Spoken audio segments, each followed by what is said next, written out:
Let me just talk a little bit about why EVP is important. And I think Samir alluded to this. I'm just going to touch on it a little bit further, right? We talk about attracting, right? With a strong EVP, let's talk about whether it's factual or not later.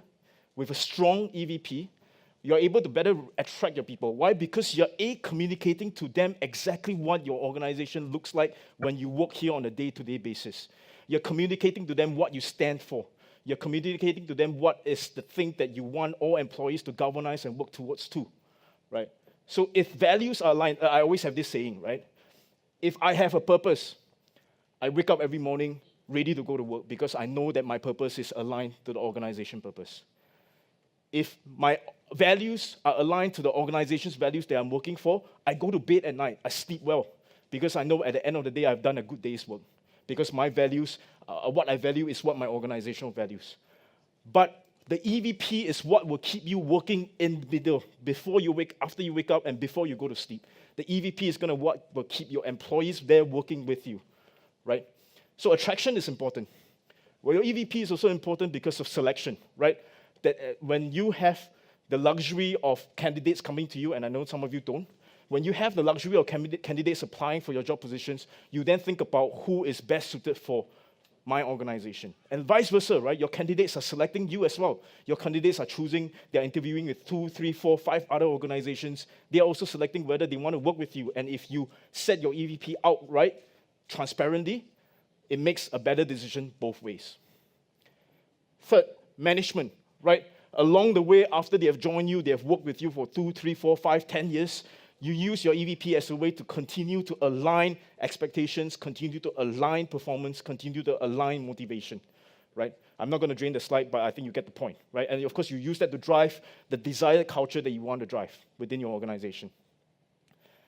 Last, reward. We'll talk about reward a lot more during the masterclass tomorrow for rewards, but suffice to say, whatever you promise at experience, there is a rewards element to it, right? Because why?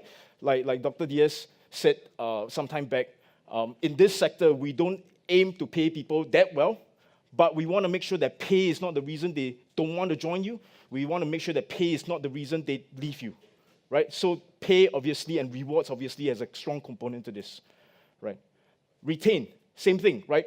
If your EVP is strong, you will have people who are already there aligned with you from day one in terms of purpose, values, mission.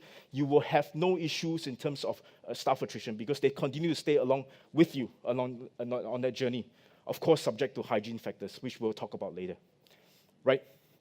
Now, at this point, I'm going to ask another question. I'm not confident that you'll raise your hands, but I'm going to ask a question anyway, right?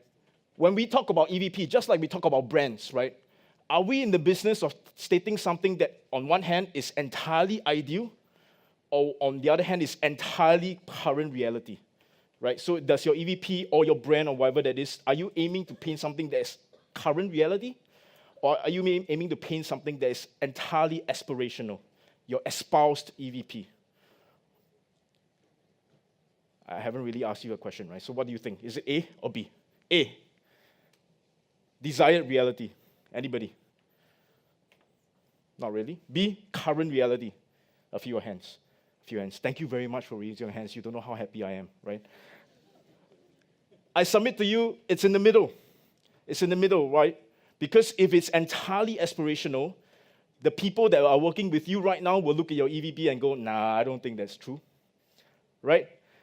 If your EVP is entirely realistic, that's fair, that's fine, provided you already have a strong experience in the first place, right? If you already have a strong experience in the first place, why lie about it, right? Tell the actual reality as it is, right?